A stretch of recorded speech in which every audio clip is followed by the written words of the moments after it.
महामहिम राष्ट्रपति जी के अभिभाषण पर धन्यवाद प्रस्ताव पर बोलने को आपने मुझे अवसर दिया, इसके लिए मैं आपका आभारी हूं। सभापति महोदय, सर्वप्रथम मैं बहुजन समाज में जन्मे सभी संतों, गुरुओं, महान पुरुषों को नमन करता हूं, जिनमें महात्मा ज्योतिबा फूले, डॉक्टर बाबा साहब अम्बेडकर और मान्यवर काशीराम साहब को मैं याद भी करता हूं आज के दिन पर। साथ साथ नगीना की महान जनता और भीम आर्मी और हमारी पार्टी आज़ाद समाज पार्टी काशीराम के साथियों का भी धन्यवाद करता हूं। इसके बाद अपने कुल गुरु जगत गुरु सदगुरु रविदास जी महाराज को भी मैं नमन करता हूं, जिन्होंने दुनिया को लगभग 600 साल पहले बेगमपुरा शहर के रूप में दुनिया का सबसे महान लोकतांत्रिक दर्शन दिया। अध्यक्ष महोदय, माननीय सभापति जी, 14 अगस्त 1947 को ये देश अंग्रेजों के अधीन था। 15 अगस्त 1947 को हम लोग आज़ाद हुए। 16 अगस्त 1947 को देश आज़ादी में था, लेकिन धन धरती राजपाट में बंटवारा नहीं हुआ। जो साधन संसाधन थे उनमें बंटवारा सही रूप से न होने के कारण एक बहुत बड़ी आबादी सुविधाओं से वंचित और सम्मान से वंचित रह गई। उनको सम्मान देने के लिए और अंतिम व्यक्ति तक सुविधाएं पहुंचे, इसके लिए लोकतंत्र की व्यवस्था हुई। लेकिन आज़ादी के 70 साल बाद भी हम कहाँ खड़े हैं, इस पर ये चिंता का विषय है। मैं मानता हूं कि सामाजिक न्याय तभी होगा माननीय सभापति जी, जब जातीय जनगणना पूरी होगी और जातीय जनगणना कराई जाएगी और साथ साथ संख्या के आधार पर आरक्षण जो है वंचित वर्गों का बढ़ाया जाएगा। उसके साथ साथ जब राष्ट्रपति जी अभिभाषण पर बात रख रही थी तो उन्होंने शहरी और ग्रामीण क्षेत्रों के विकास की बात कही और ये भी कहा कि दुनिया में सबसे उत्तम शहर हमारे यहाँ बने। लेकिन माननीय सभापति जी, 70% आबादी तो गांव में निवास करती है, तो गांव की आबादी के बारे में भी सोचना होगा कि उनका जीवन कैसे बदले। माननीय सभापति जी, उच्च शैक्षणिक संस्थानों में बहुजन समाज के जो छात्र हैं उनके साथ कास्ट एट्रोसिटी हो रही है, निरंतर उनकी हत्या हो रही है। साथ साथ जो सरकारी कर्मचारी हैं दफ्तरों में, उनके साथ भी जो SC ST OBC और मुस्लिम और अन्य धार्मिक अल्पसंख्यक उनके साथ भी माननीय सभापति जी जातिगत और धार्मिक जो है शोषण किया जा रहा है। इसलिए मेरी मांग भी है कि पुरानी पेंशन को भी अध्यक्ष जी बहाल किया जाए। जो कर्मचारी देश की सेवा में लगे हैं उनका भी सम्मान होना चाहिए।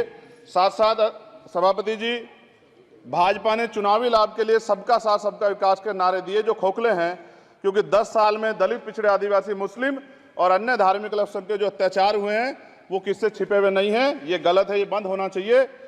सभापति महोदय जी, महामहिम राष्ट्रपति जी के अभिभाषण में निजी क्षेत्रों में SC ST OBC को रिजर्वेशन देने का कोई उल्लेख नहीं हुआ है, जो कि आज चर्चा का विषय, क्योंकि 98% प्राइवेट सेक्टर है, 2% सरकारी सेक्टर है, तो 98% प्राइवेट सेक्टर में भी हमारी हिस्सेदारी की बात होनी चाहिए। माननीय सभापति जी, आशा कार्यकर्ताओं, आंगनबाड़ी वर्करों, भोजन माताओं के वेतन वृद्धि पे भी कोई उल्लेख नहीं हुआ है, वो भी अभी नंगे, उन पर भी सोचना पड़ेगा।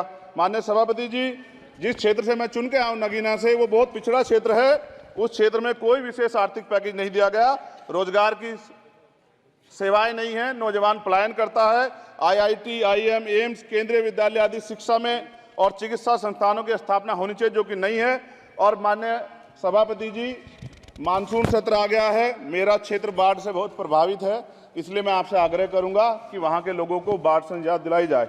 माननीय सभापति जी, चीन हमें आंख दिखा रहा है और लगातार हमारे देश की सीमाओं में घुसपैठ कर रहा है, इसलिए अग्निवीर योजना को हटाकर पुनः सेना भर्ती शुरू की जाए और साथ साथ भारत की सबसे प्राचीन व बहादुर रेजिमेंट में से एक चमार रेजिमेंट को पुनः बहाल करा जाए, ऐसा भी मेरा आपसे आग्रह है।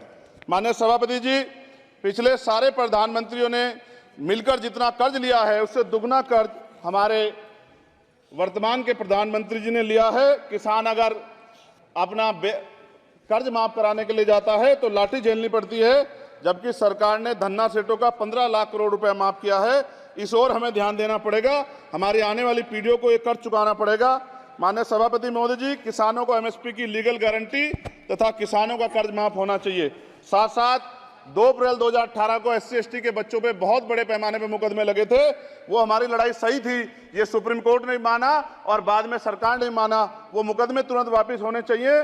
माननीय सभापति जी, प्रेस जो है उस पर भी शिकंजा कसा जा रहा है। जो पत्रकार सरकार के खिलाफ बोलता है नौकरी से हाथ धोना पड़ता है, और सोशल मीडिया हमारा हथियार है, उस पर तरह तरह के प्रतिबंध लगाए जा रहे हैं और विरोध करने वालों को सोशल मीडिया हैंडल भी सस्पेंड करा दिए जा रहे हैं। साथ साथ सभापति जी, पेपर लीक और परीक्षाओं के कैंसिल होने से देश के नौजवानों का भविष्य खतरे में है। नीट, यूपी सिपाही भर्ती सभापति जी और 69,000 शिक्षक भर्ती में आरक्षण घोटाला हुआ है, कोई पूछने वाला नहीं, खून के आंसू रो रहे हैं बच्चे, बेरोजगारी का दंश युवा झेल रहे हैं।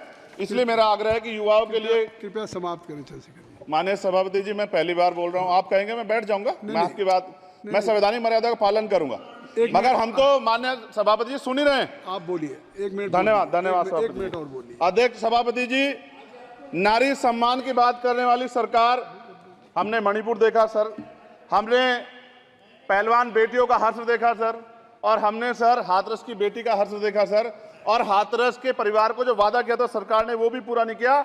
और महिलाओं में भी, स्पेशली दलित, पिछड़े और मुस्लिम वर्ग की, आदिवासी वर्ग की महिलाओं के साथ आज भी एनसीआरबी का डाटा कहता है सर, जो जुल्म हो रहा है वो सहनीय नहीं है सर। साथ साथ कोविड में तैरती, हमने कोविड में बहुत सुना सर, कोविड में तैरती लाशें भी गंगा में हमने देखी है सर, और मजदूरों का हाल भी हमने देखा है। सभापति जी, बस सब समाप्त कर रहा हूं। नोटबंदी पे छोटे मजले उद्योग की जो कमर टूटी वो भी हमने देखी है। सभापति जी, शैक्षणिक संस्थानों, विश्वविद्यालयों में, चिकित्सा संस्थानों में ओबीसी एसटी के योग्य अभ्यर्थी को एनएफएस करके जिस तरह निकाला जा रहा है, लेटरल एंट्री करके जिस तरह हमारे रास्ते बंद किए जा रहे, ये भी हम देख रहे हैं सभापति जी। साथ साथ मेरा ये कहना है सर, ये सबका इशू है कि प्राइवेट कर्मचारी सर और सरकारी भी कई जगह पे 8 से ज्यादा घंटों से काम करते हैं, और उनको जो सर उचित वेतन भी नहीं मिलता, तो न्यूनतम वेतन 20,000 रुपए तय हो और 24 घंटे की ड्यूटी। उदाहरण के तौर पे यूपी पुलिस सर बहुत पूरा काम करते हैं वो लोग, वो राज्य के विषय हैं। आप सर मैं आपके राज्य सरकार के लिए भी आपके संज्ञान में डाल रहा हूं। विषय सर पुलिस सब जगह है सर, लेकिन सवाल ये है सर, बहुत पसीना बातें हैं, 8 घंटे की ड्यूटी और वेतन विसंगति, वोटर स्कीम से उनको जो बाहर किया जाए। माननीय सभापति जी, 1 मिनट चाहिए सभापति जी। राष्ट्रपति जी ने धर्म के बारे में बात की थी, राम मंदिर से पहले हमारे गुरु घर तुगलकाबाद का फैसला आया था राष्ट्रपति जी, वो सभापति जी अभी तक दिल्ली में स्थित सदगुरु रविदास जी महाराज का गुरु घर नहीं बना। साथ साथ सभापति जी, अपनी बात को खत्म करते हुए मैं आपसे कहना चाहता हूं कि जितना देश दूसरों का है सर, इतना हमारा भी है। हम मरने के लिए पैदा नहीं हुए, जो चाहता है हमारी हत्या कर देता है। मूछें रखने पे, घोड़ी पे बैठने पे, मटकी छूने पे हमारी हत्या हो रही है। क्या बदला है सर 70 साल बाद भी?